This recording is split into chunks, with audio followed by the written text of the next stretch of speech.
This is the shocking murder where cyanide was hidden inside a peanut butter sandwich. The young woman goes to work like any other day. Cheerful, healthy, full of plans for her future. But within an hour, she is dead. Doctors find it all natural, and her family agrees to organ donation. But inside 10 small tubes of blood hides a truth no one expected. This is where the questions begin. It's July 22, 2003, a hot summer morning in the Netherlands. 30-year-old Judith Noterman suddenly becomes unwell at work. She feels dizzy and nauseous. She tells colleagues her sandwich tastes strange. Within minutes, she begins to choke, so an ambulance is called immediately. Inside the vehicle, Judith loses consciousness. At the hospital, she suffers cardiac arrest. The doctors try everything. They fight for her life. But within an hour of arriving, Judith is dead. Judith was young and healthy. There's no medical history and no warning signs. Doctors suspect natural causes, possibly sudden cardiac arrest. It seems tragic, but unexplained things happen sometimes. Yet something about this case feels wrong. Judith was an educational psychologist in Sittard.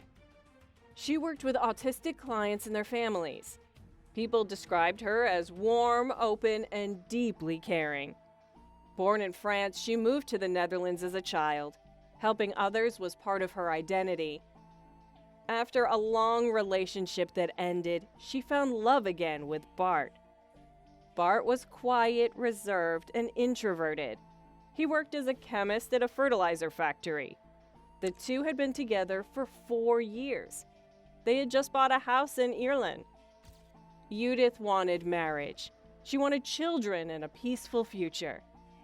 But behind the front door, things were not perfect. Bart struggled to communicate. He withdrew into his computer. Judith sometimes described him as showing autistic traits. Their relationship had begun to feel heavy and oppressive.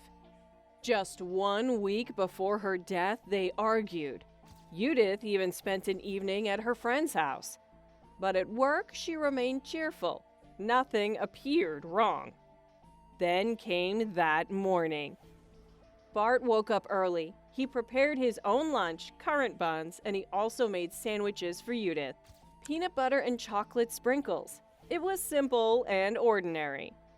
Before leaving, he kissed her goodbye. Judith was still in bed. It looked like any other morning, but those sandwiches were anything but ordinary. Normally, Judith ate breakfast in her car. That day, she waited until she reached the office. When she took her first bite, she immediately noticed something strange about the taste. She felt sick almost instantly. Within minutes, she was collapsing. Her colleagues later described how fast it happened. One moment she was speaking, the next she was gasping for air. The coroner ruled her death natural. The suspicion was a possible heart problem. Her family, devastated but trusting the medical explanation, agreed to organ donation. For that process, 10 tubes of blood were drawn.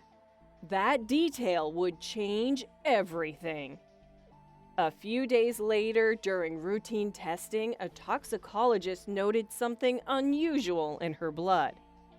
It was not a standard medication, something that was not common. Further analysis confirmed the truth. Cyanide. Judith had been poisoned. Police launched a major investigation. Colleagues told detectives about the sandwich. One colleague had even retrieved the remains from the trash, but testing showed no poison on the leftover bread, which meant something chilling. The poison had been placed only on a small part of the sandwich, the exact piece Judith had eaten. Detectives turned their attention to Bart. At first, he appeared devastated.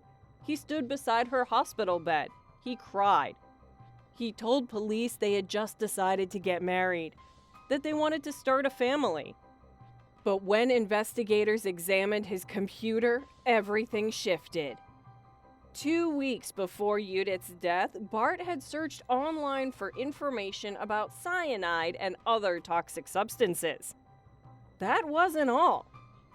He had been secretly dating other women online, leading a double life. The quiet, reserved chemist was not who everyone thought he was. 5 days after Judith's death, Bart was arrested. During a search at his workplace, police found 2 suspicious substances, sodium azide and theobromine. When these chemicals mix with stomach acid, they can form deadly cyanide gas. The pieces were coming together, but Bart denied everything. Here is where we need to pause for a moment. Before we continue, if you enjoy true crime cases like this, make sure to subscribe. This will help me to continue making videos like this.